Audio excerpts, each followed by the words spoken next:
Bien, recordar que el abdomen es aquella área del torso que se ubica entre el diafragma y la pelvis. Y también que el hígado es el órgano más grande y pesado del cuerpo. En estas imágenes vamos a ver, como les había comentado, por favor.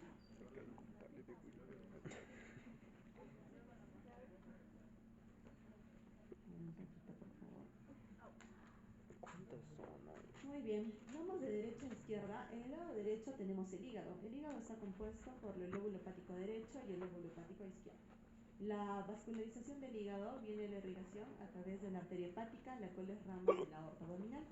Y también trae sangre a través de la vena porta, que recoge sangre del vaso, del páncreas y llega al hígado.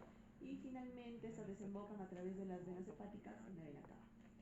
El hígado tiene múltiples funciones, ¿sí? Como sabemos, nos ayuda en el metabolismo de algunas drogas, medicamentos, también sintetiza glucógeno, sintetiza algunas vitaminas y factores de coagulación. El hígado también forma la bilis. La bilis desemboca a través del conducto hepático. La bilis desemboca en la vesícula. La vesícula se encuentra en la parte inferior del hígado.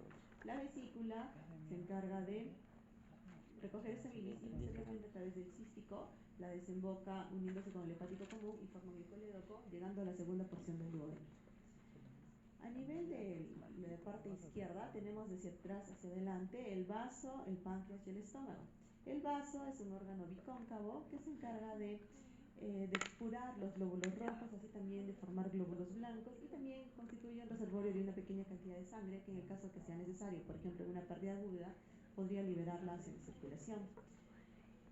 A nivel del páncreas, el páncreas, como sabemos, tiene la cabeza, cuerpo y cola. El páncreas también sintetiza enzimas que van a desembocar a nivel de la segunda porción del duodeno, que se encargan de digerir las grasas, carbohidratos y proteínas.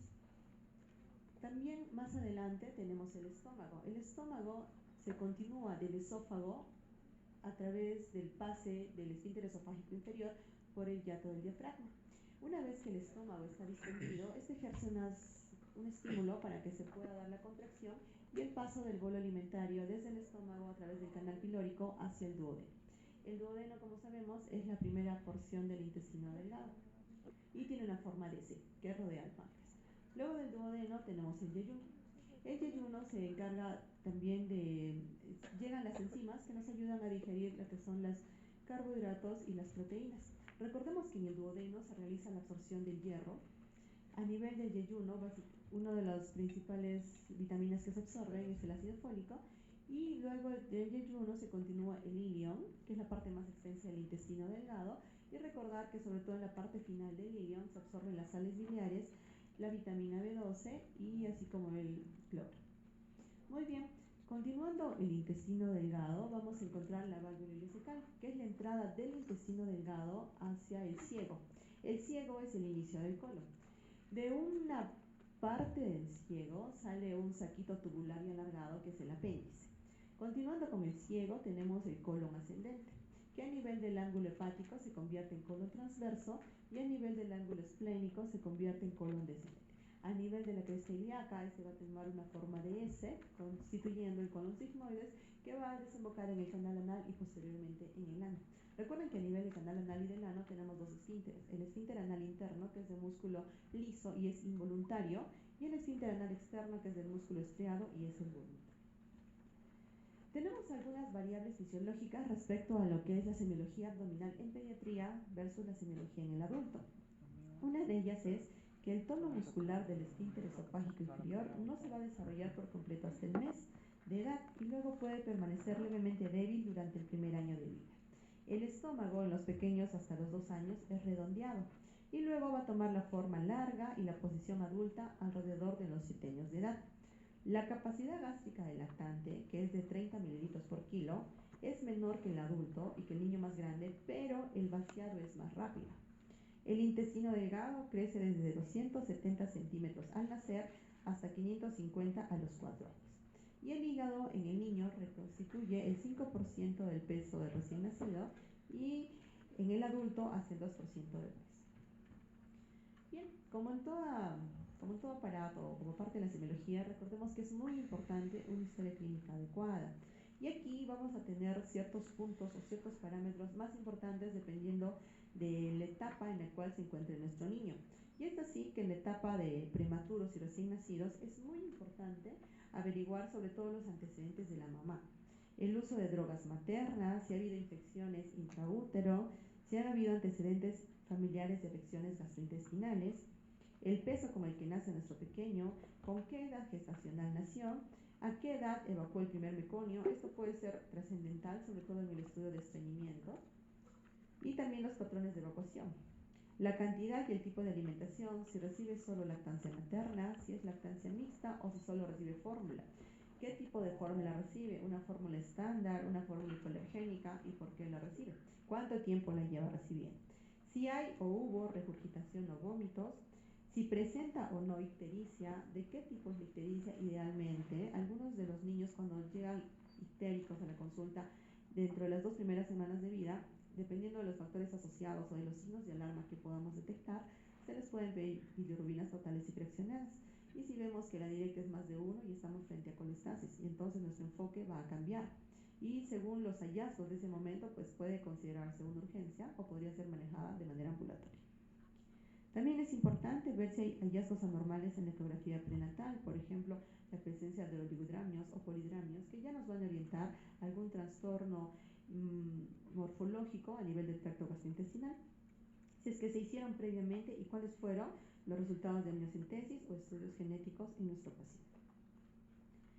También en la etapa de la infancia vamos a indagar sobre la ganancia de peso y cuál es el patrón de crecimiento.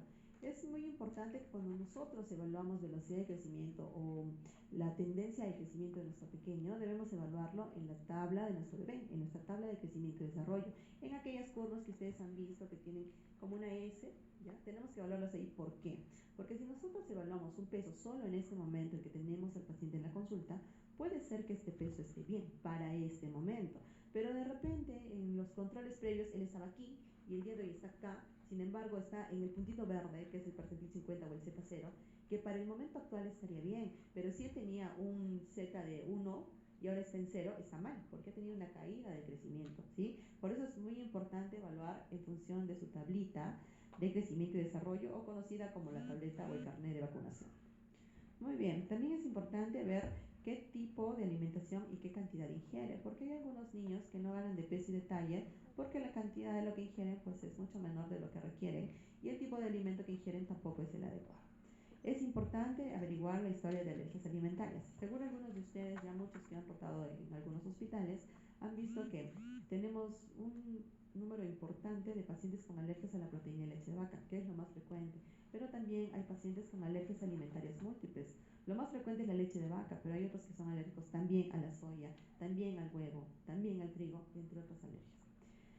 Los patrones de evacuación, como ven, son importantes en todos los grupos etarios, porque recuerden que el patrón o el hábito defecatorio va a depender de la edad del paciente y del tipo de alimentación. Por ejemplo, paciente de un mes con lactancia materna exclusiva, puede ser normal que evacúe una vez después de cada lactada, o puede ser normal que evacúe una vez cada 7 días, siempre y cuando no tenga síntomas asociados como vómitos, no haya distensión y otro tipo de molestia. Esto es normal. Recibe el mismo tipo de lactancia, pero los patrones evacuatorios pueden variar.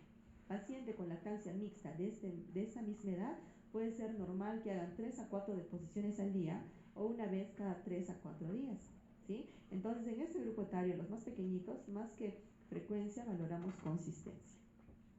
También si ha habido historia de regurgitación o de vómitos y antecedentes familiares que cursen o hayan cursado con estreñimiento crónico, porque se ha visto que en familias donde los niños son estreñidos es muy probable que los papás también sean estreñidos, y esto en parte por la dieta que reciben, y hay algunos factores genéticos que podrían estar involucrados. En la niñez temprana también vamos a evaluar la ganancia de peso y el patrón de crecimiento. Importante valorar las curvas, la historia dietética, cómo alimentamos a este niño, la ingesta de sustancias no nutritivas, por ejemplo, que se come la tierra, que se come el hielo, presencia y patrones de dolor abdominal, si presenta el dolor, desde cuándo lo presenta, con qué frecuencia lo presenta, qué medicación ha recibido, cuáles son los atenuantes, exacerbantes. Los patrones de evacuación siempre son importantes. Si ustedes le preguntan a un papá que viene a la consulta por dolor abdominal y le dicen cómo son las deposiciones o cómo hace la popó su pequeño, les van a decir normal. Este normal no nos da mucha información, porque puede ser que para ella sea normal que su niño evacúe una vez cada semana y ese es Bristol 1 o Caprinas, porque siempre lo ha hecho, pero ya sabemos que esto no es normal. Entonces, una respuesta normal nos tiene que llevar a que sigamos indagando, ok, ¿cada cuánto hace la deposición? Cada día, ok. ¿Y cómo es la consistencia? Las hace como las bolitas del carnero. Las hace diarias, eso está bien, pero las hace como las bolitas del carnero, eso no es normal, es un niño estreñido. Entonces, es importante consignar frecuencia y consistencia. En la consistencia nos ayudamos de la escala de Bristol, que ya varios la deben conocer. Recuerden que el 1 y 2 es paciente estreñido, el 3 y 4 son heces normales, y 5, 6 y 7 corresponden a diarreas. Ok, continuando, también es importante en este grupo de edad hablar si es que ha habido el diagnóstico de estreñimiento o si hay historia de retención de heces. También si hay la presencia de enuresis o de encopresis, si presenta moco o sangre en las heces, desde cuándo lo presenta, ha habido mejoría, no, se han asociado a fiebre o no. Síntomas de infección urinaria, recuerden que las niñas, sobre todo que sufren de estreñimiento, es un factor de riesgo para infección del tracto urinario. Y más recientemente hemos visto que también algunos varones grandes con infección urinaria tienen antecedentes de estreñimiento, ¿sí? No tiene el mismo mecanismo fisiopatológico que la mujercita, pero sí lo estamos viendo que se presenta con relativa frecuencia, sobre todo en los estreñidos severos. Y también factores ambientales y psicosociales como la transición a la guardería o la disfunción familiar. Recordar que hablando de estreñimiento tenemos 3 momentos fundamentales donde el niño se puede estreñir y no ser patológico, ¿no? Uno, cuando empezamos la alimentación complementaria. ¿Por qué? Porque antes lo alimentábamos con puros líquidos, ya sea la lactancia exclusiva o el uso de fórmulas. Entonces, cuando nosotros empezamos a darle de comer, obviamente disminuye la cantidad de ingesta de líquidos que tiene nuestro paciente. Entonces, es un momento donde se puede estreñir. 2, cuando el paciente está aprendiendo a controlar los esfínteres, ¿sí? Es un cambio en la vida del pequeño que siempre hacía el pañalito y bueno, el papá cuando se da cuenta le cambiaba. Ahora el paciente va a sentarse en un vacío o en un inodoro y eso va a generar cierto grado de estrés, lo que puede hacer que se estreña. Y el tercer momento donde pueden estreñirse es cuando van a la guardería. Por lo mismo es un cambio de ambiente, ya no es un momento en casa donde podría estar la mamá o el papá o el cuidador, ahora está en un lugar nuevo donde está la Miss, de repente por el temor o por no tener mucha confianza no le dice que quiere ir al baño, entonces él va a tener el deseo de defecar, pero va a inhibir con la contracción del esfínter anal externo, lo cual va a hacer que ese deseo cese, y entonces las deposiciones que llegaron en su momento de consistencia adecuada se van a deshidratar más y se van a volver más duras, lo cual va a consistir en un círculo vicioso en que llegan las deposiciones de características adecuadas y el niño hace que ese deseo cese y se deshidratan más y se ponen duras. Bien, y en la etapa de la niñez intermedia, también como en las otras etapas, evaluamos la ganancia de peso, el patrón de crecimiento, los antecedentes dietéticos, presencia y patrones de dolor abdominal, si es que ha sido estreñido, cómo se ha ido tratando, si además cursa con encopresis o enuresis, también si hay moco o sangre en las heces, síntomas de infección urinaria, si ha habido alguna enfermedad reciente, puede ser alguna infección viral, por ejemplo, y si hay factores psicosociales estresantes como el bullying o la disfunción familiar. Y en la adolescencia también es importante evaluar cómo ha sido el aumento de peso y el patrón de crecimiento. En esta edad tenemos que tener mucho énfasis en la ganancia o la pérdida de peso porque podríamos estar frente a un trastorno de la conducta alimentaria, ¿sí? Y no detectarlo de manera oportuna. Es importante la historia dietética y la ingesta de líquidos, ver cómo se percibe a sí mismo el adolescente, cuál es su concepto, su idea de imagen corporal y valorando el riesgo de trastorno de conducta alimentaria. Ver si ha habido dolor abdominal, cuáles son las características asociadas, cómo realizan las deposiciones, síntomas de ITU. Aquí valoramos también la historia menstrual, ya que una paciente mujer que presenta dolor abdominal podría estar asociado a problemas ginecológicos o, por ejemplo, un ovario poliquístico o dismenorrea, ¿sí? Y bueno, nosotros no detectarlo inicialmente y el motivo de consulta es el dolor abdominal. Consistiría en un diagnóstico diferencial que debemos tener en cuenta en las mujercitas, ¿sí? Los cuadros ginecológicos. También si es que este paciente o esta paciente ya inició la actividad sexual, ya que también podría ser causas de dolor abdominal, sobre todo del abdomen inferior. Si han habido antecedentes de ITS o si hay síntomas que nos sugieran una ITS y factores estresantes como el acoso o si hay violencia de pareja. Y en todas las etapas que hemos comentado va a ser importante evaluar la exposición a enfermedades infecciosas, ya sea en el hogar, en la guardería o en la escuela. Familiares que tengan dolor abdominal crónico o diarrea, de repente hay un familiar directo con enfermedad inflamatoria intestinal y dependiendo de lo que hemos evaluado en nuestro paciente y de la edad, también podríamos considerarlo como diagnóstico diferencial. Prácticas culturales de alimentación o de curación alternativa, ¿no? Algunos papás cuando ven que el niño está mal, en vez de ir al médico, pueden ir al curandero. De repente han tomado algún tipo de bebida o algún tipo de hierba que ha condicionado este malestar, ya sea hepático o gastrointestinal. El nivel socioeconómico bajo, esto podría estar asociado a unas prácticas de higiene inadecuadas, ¿sí? De repente un no adecuado lavado de manos o no adecuada disposición de excretas, lo cual condicionaría a infecciones, por ejemplo, parasitarias. También si es que hay alguna enfermedad en los papás, es que recuerden que los niños siempre tienen un papá o un cuidador, entonces tenemos un papá que tiene una enfermedad mental que quizás no está controlada, podría ser que el niño esté más descuidado, de repente no tiene las medidas higiénicas adecuadas porque no hay quien lo pueda vigilar y esto condiciona a que se infecte, ya sea por bacterias, por parásitos u otros hábitos que sean nocivos. Y también familiares con enfermedades crónicas porque esto podría ser un factor de riesgo importante hacia alguna enfermedad que pueda presentar nuestro paciente. Y bien, ya para hablar más centrados en el dolor abdominal, recuerden que tenemos que evaluar todas las características del dolor abdominal, ¿no? Primero, ¿de qué intensidad? ¿No? En los niños podemos hablarles del 1 al 10 o hay unas escalas con caritas. Vemos la carita del niño y vemos aproximadamente cuál de las caritas de nuestra escala se parece. Y si son más grandes ya les decimos, ¿no? ¿Cómo te duele? El 1 es el dolor más suave y el 10 es el dolor más intenso. Me duele 7, 7 sobre 10. ¿Cuándo inició? ¿Hace 2 meses? ¿Hace una semana? ¿Hace 3 días? Recuerden que el dolor abdominal crónico versus el dolor abdominal agudo tienen diferentes etiologías. Entonces, partiendo de la duración, ya nos vamos a orientar hacia qué diagnóstico estamos sospechando en nuestro paciente. ¿Cuánto dura? Si el dolor es intermitente, si el dolor se da después de las comidas, si el dolor se da cuando va al baño, si el dolor mejora cuando no come o cuando come. ¿Qué hace el paciente o qué utiliza para atenuar el dolor? Me da simeticona y calma el dolor. Entonces es probable que se trate de un dolor cólico.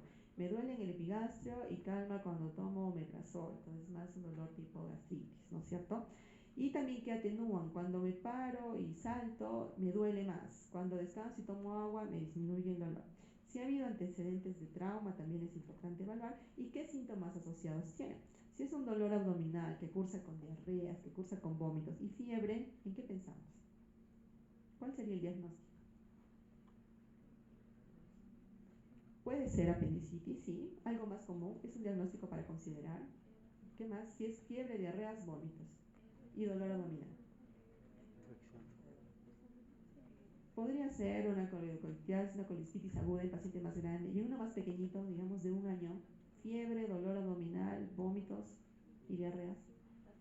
Una gastroenteritis, lo más sencillo, pero los otros diagnósticos que han dado también hay que considerarlos. Entonces, ¿cómo vamos a llegar que sí es o no? Con el examen físico. Ese sí nos va a determinar si se trata solo de una gastroenteritis o si estamos en un cuadro quirúrgico tipo apendicitis. Muy bien.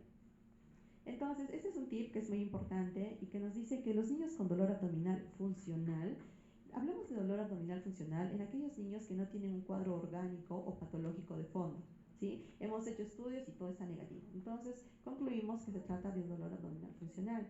Pero es importante saber que los niños con dolor abdominal funcional, que para fines prácticos diríamos que son los que no tienen nada, experimentan una disminución significativa en la calidad de vida y son más propensos al deterioro social, psicológico y académico. Entonces, si un niño viene con nosotros porque le duele, realmente le duele, ¿sí? No es como la población más grande que a veces puede imitar un dolor a fin de conseguir un beneficio, por ejemplo, un descanso médico, no hacer cierta actividad, etc. El niño viene porque le duele. Ahora, que nosotros no encontremos de fondo alguna alteración orgánica o patológica, no quiere decir que no exista.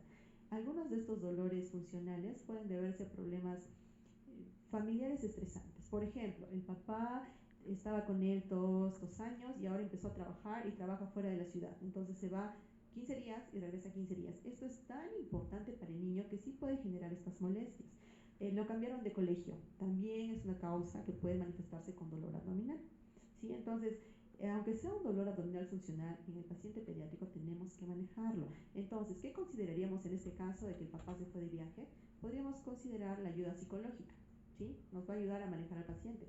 No vamos a dar alguna medicación que nos calme este dolor emocional, pero el manejo psicológico con psicoterapia nos va a ayudar a que ese niño pueda manejar este dolor. En algunos casos, sobre todo en adolescentes o niños más grandes, a veces usamos antidepresivos tricíclicos para el manejo de este tipo de dolores y empiezan a mejorar. Entonces siempre hay que evaluar en el contexto del paciente los antecedentes y es muy importante considerar los factores estresantes, que pueden ser algo tan sencillo como que el papá se fue, la abuela se fue de viaje o cambiaron de colegio, sí, sobre todo si en los hallazgos de laboratorio, de exámenes auxiliares no encontramos nada y nuestro paciente persiste con dolor.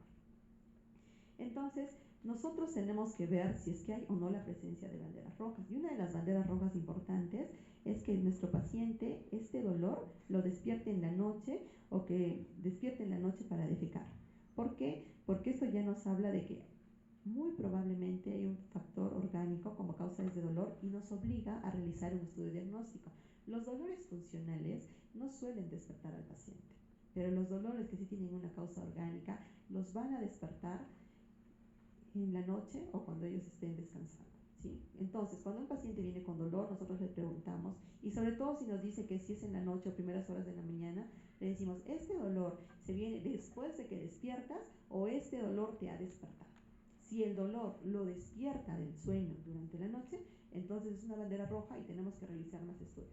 Si el paciente nos dice, despierta en la mañana y luego de ello me viene el dolor, pues bueno, sabemos que no va a haber algo grave, así que podemos ir con calma y vamos enfocando según lo que ya hemos encontrado. Pero si lo despierta, ya saben, es un signo de alarma y hay que avanzar más rápido. Y bien, la siguiente parte es el examen físico. En el examen físico, como parte de nuestro equipamiento, debemos tener una buena iluminación, idealmente que nuestras manos estén tibias y tener a la mano el estetoscopio. ¿Por qué las manos deben estar tibias? Porque vamos a tocar a nuestro pequeñito y el tocarlo con las manos frías va a hacer que pueda contraer un poco más el abdomen y tenerlo con un poco más de tensión muscular, ¿ya? Entonces lo ideal es que sea un ambiente tibio. Si considera necesario pueden calentarse las manos antes de tocar al paciente.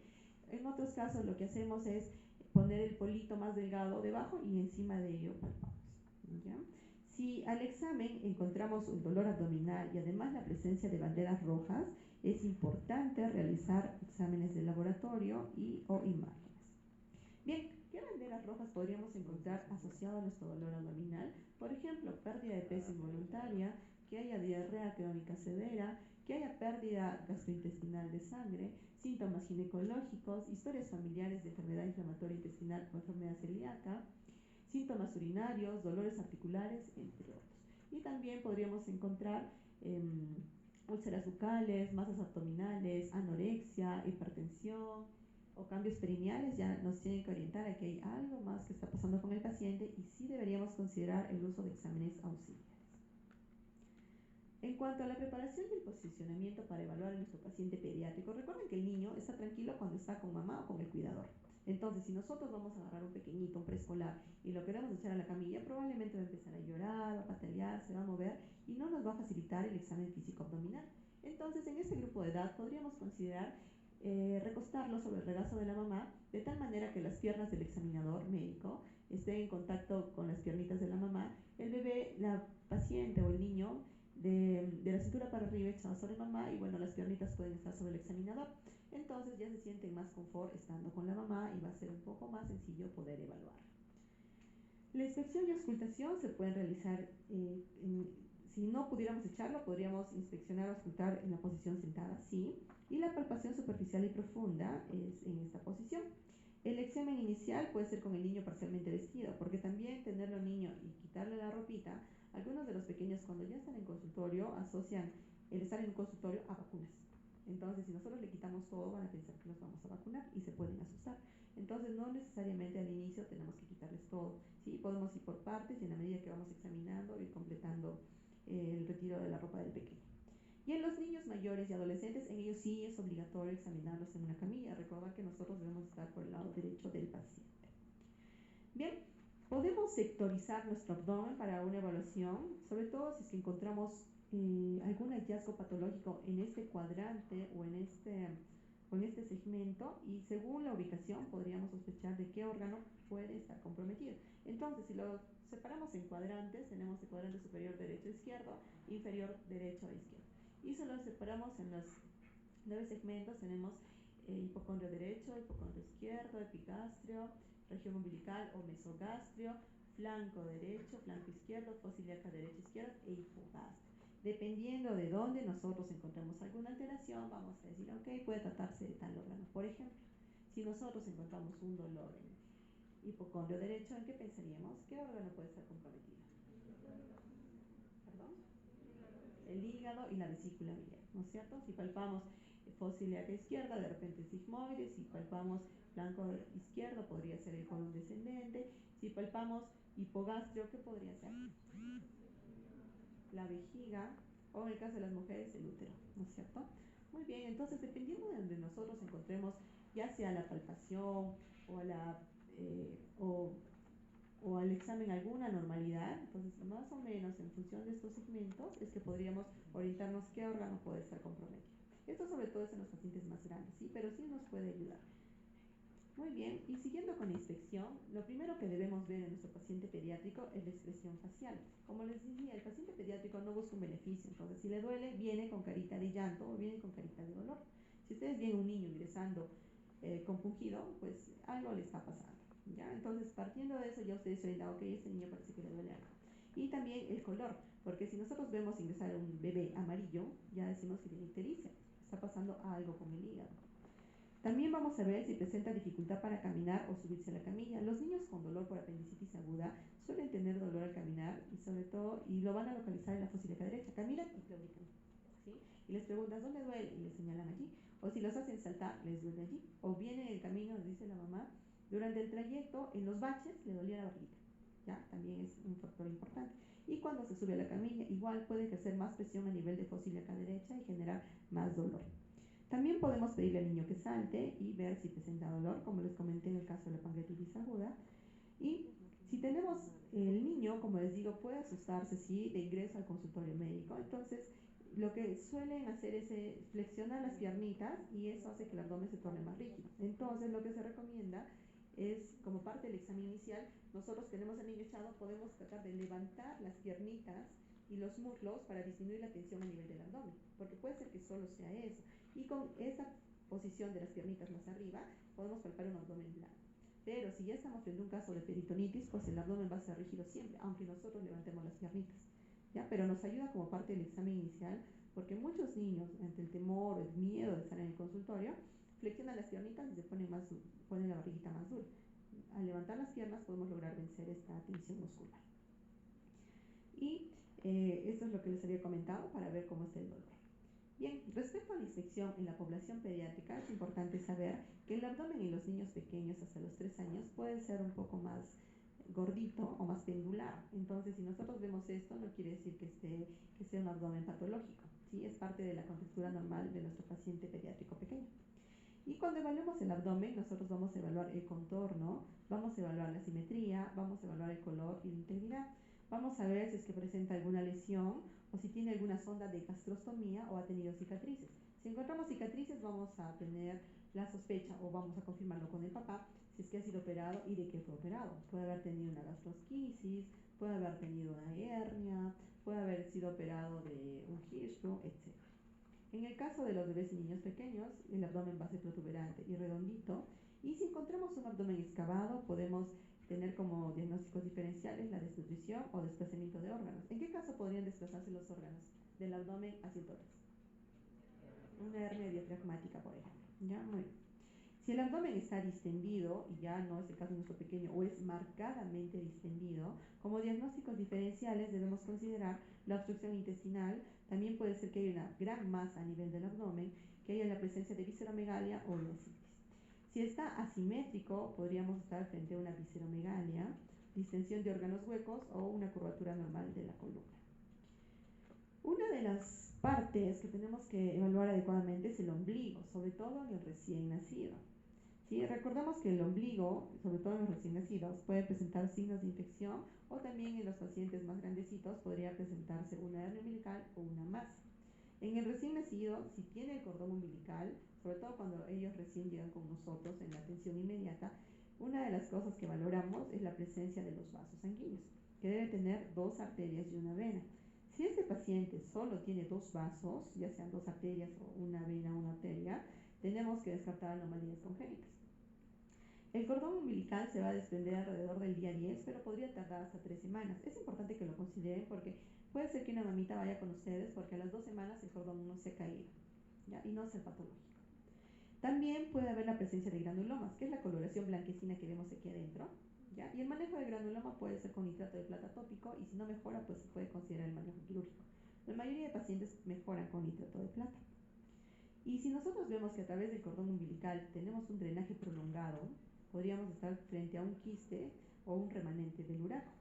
Si nosotros vemos que salen heces por el ombligo, entonces puede ser que sea un remanente del conducto ónfalo-mesentérico. ¿Qué ven en esta imagen? ¿Qué es? ¿Qué les parece?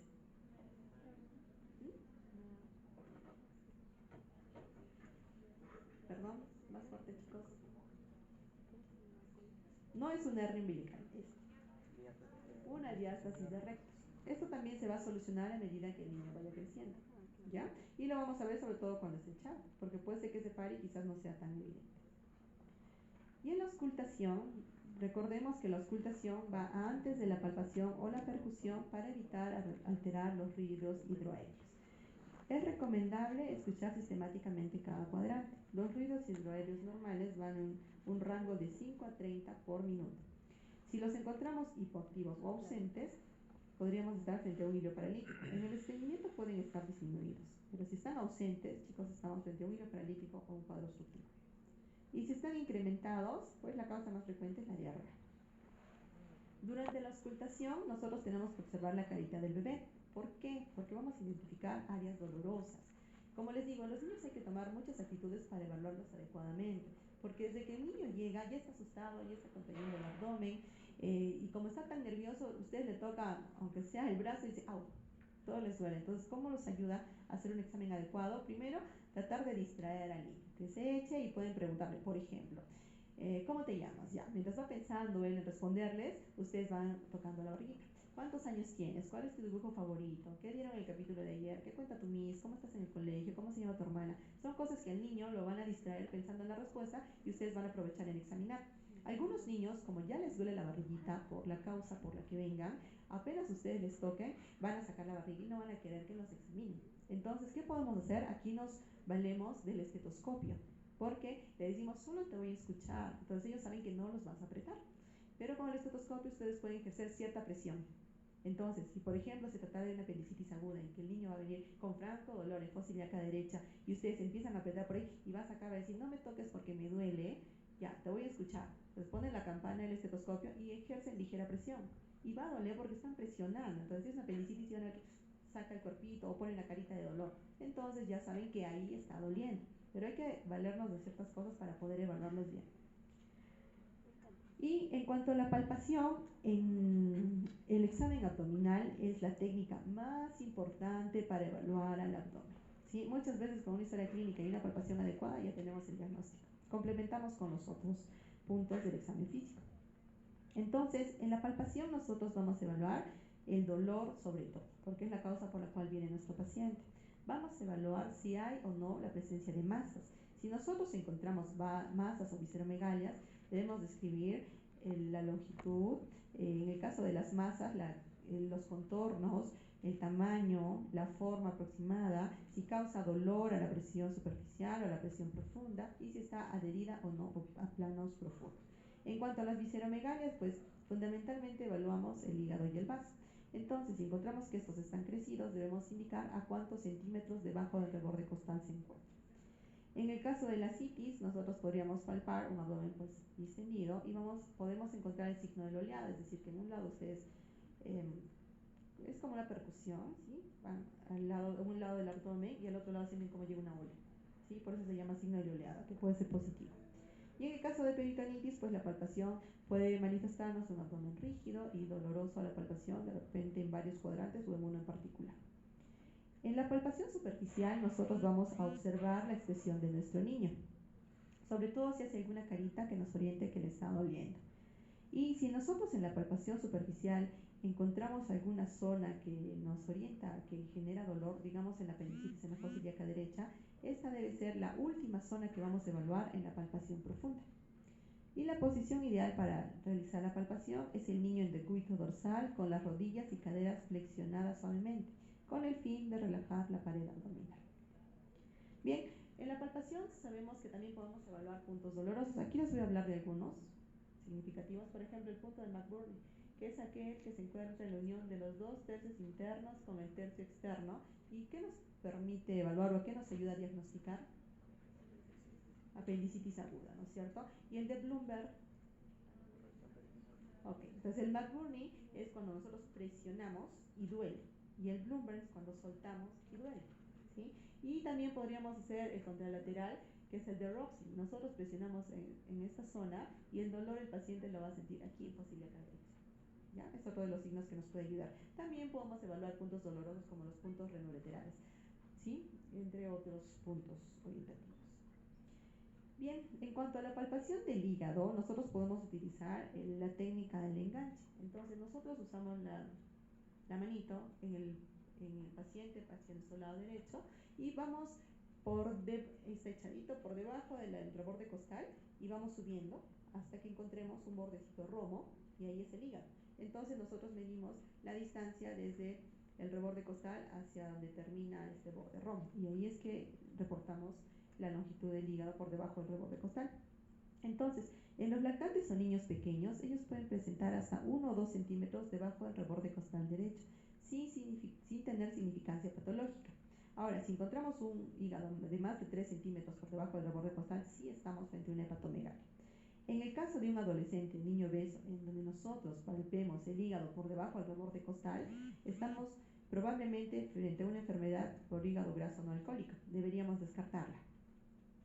Y en el caso de que haya hepatomegalia, tenemos múltiples causas que nos puedan explicar esto en todos los grupos etarios. Por ejemplo, infecciones sistémicas, tumores, enfermedades de depósito, masas biliares, enfermedad cardíaca o enfermedad vascular intrahepática. En el caso del vaso, la maniobra es similar, pero en el lado izquierdo. Podríamos ayudarnos de la mano izquierda por debajo y con la mano derecha igual ya no vamos en sentido oblicuo, sino vamos en un sentido horizontal y vamos subiendo desde atrás hacia arriba. Y ahí se siente como una puntita, una puntita roma. En el hígado, como tenemos el borde hepático, vamos a sentir todo es algo más largo, romo, pero en el caso del hígado lo que se suele palpar es la puntita del vaso, algo así. Se están tocando y van a sentir como una puntita, una lengüetita. Ya igual informan a cuántos centímetros debajo del reborde costal lo encuentran. Y estaríamos frente a una esplenomegalia. ¿Y cuándo vamos a presentar esplenomegalia? Puede ser en casos de infección, inflamación, trastornos sanguíneos, masa o anomalías vasculares u oncológicas. En el ombligo, recordemos que el trastorno umbilical más frecuente es la hernia umbilical. ¿Cuáles son las características de la hernia umbilical? Que va a aumentar con valsalva, es decir, cuando hay mayor presión, ya sea tos, cuando puja el paciente, y también se caracteriza porque se reducen fácilmente. Las hernias umbilicales es bien raro que se compliquen, a diferencia de las hernias inguinales. Si el diámetro del anillo de nuestro paciente es más de 1.5 centímetros o el niño tiene más de 3 años, es muy probable que requiera un cierre quirúrgico. En todos los demás casos, o si es un lactante, el manejo es expectante. Solo observamos y vamos a ver que a medida que pasa el tiempo, este anillo se va a ir cerrando y va a ser de resolución espontánea. El cierre espontáneo se puede esperar inclusive hasta dentro de los primeros 4 años, pero siempre y cuando en el tiempo este anillo haya ido disminuyendo de tamaño. Y la masa umbilical más común es el quiste dermoide. Se caracteriza por ser una masa firme, cubierta de piel y no reductible. También podríamos palpar el píloro, que no siempre se va a dar porque cuando ya palpamos, cuando el niño está francamente deshidratado y desnutrido por las pérdidas por vómitos. Entonces, estos pacientes con estenosis hipertrófica de píloro son aquellos lactantes que pueden presentar, que tienen la edad comprendida entre 3 a 8 semanas y van a presentar vómitos en proyectil. Estos vómitos son lácteos, no biliosos, porque recuerden que el píloro está por encima del duodeno, que es donde desembocan los conductos que drenan la bilis. Y si es que fuera el caso, como les digo, un paciente desnutrido y deshidratado, podríamos palpar una masa similar a la aceituna en el cuadrante superior derecho. Actualmente ya no es común verla ni palparla, porque los papás, cuando el pequeño empieza a vomitar, acuden de manera oportuna y rápida a una consulta, y los diagnósticos suelen ser más oportunos. Entonces, la manera en que diagnosticaríamos esta estenosis de píloro va a ser por ecografía, pero ya clínicamente podría ser por la historia clínica, pero por el examen físico es poco probable que lo diagnostiquemos. Bien, y en cuanto a la palpación, en el caso de los pequeños con estreñimiento, podríamos palpar masas de heces en forma de salchicha en el cuadrante inferior izquierdo o en la línea media debajo del ombligo. Y ya si palpamos heces en todo el abdomen, pues estamos frente a una impactación fecal. En niños con estreñimiento severo podemos palpar bolas de este tamaño y son heces. En algunos casos los confunden con tumores porque tienen una forma de bordes tan definidos y el tiempo de enfermedad puede ser largo, entonces un diagnóstico diferencial pues son los tumores. Pero haciendo una historia clínica adecuada y quizás en este momento con una radiografía, pues podríamos orientarnos más a que se trata de una impactación fecal versus un tumor. Pero si no mejoran, pues sí hay que avanzar en los diagnósticos diferenciales y de repente con el estudio de exámenes auxiliares. En algunos casos han llegado a tomar tomografías, asumiendo que esta masa es una tumoración, y encuentran pues que son heces. Enhorabuena para el paciente, porque no va a ser nada grave. Y en cuanto a la percusión, nos va a ayudar a identificar si la distensión es por aire, masa o líquido. En caso de que nosotros percutamos y es aire, el sonido es un sonido hueco o timpanismo. Recordar que en los bebés y en los niños pequeños la percusión casi siempre va a ser timpánica. Y también cuando nosotros percutimos nos va a permitir delinear las dimensiones aproximadas de las masas sólidas o de los órganos. Y en el caso de líquidos, si nosotros percutimos, vamos a obtener matidez. Finalmente, el examen rectal. El examen rectal no lo realizamos en todos los pacientes, solo se realiza en aquellos pacientes en que creemos que este examen nos va a contribuir con el diagnóstico, ¿sí? Porque recuerden que es molesto y en los niños más grandecitos tenemos que pedir autorización tanto al niño como al papá. Si es que ellos no autorizan, no debemos proceder, ¿sí? Y el examen rectal se debe realizar en última instancia después de haber realizado todo el examen físico del paciente, porque como es molesto, el paciente después de ello probablemente no nos quiera colaborar. En el tacto rectal, si es que hemos decidido y lo vamos a realizar, tenemos que buscar estrechamientos, ver cómo está el tono del esfínter anal, si es que hay la presencia de heces en el recto, si es que fuera así, cómo son, si son duras, si son blandas, si son explosivas. Por ejemplo, si son explosivas, ¿en qué pensamos? Signo del chorro positivo o signo Skirk en el tacto rectal. Puede ser un Hirschsprung, ¿ya? Es uno de los signos que podríamos encontrar. Este no es un gol estándar, pero sí nos ayuda como sospecha diagnóstica. Y también ver si hay la presencia de masas o pólipos. Muy bien, chicos, ¿alguna duda, pregunta? ¿No? ¿Todo claro? Espero que sí. Muy bien, chicos, hemos terminado.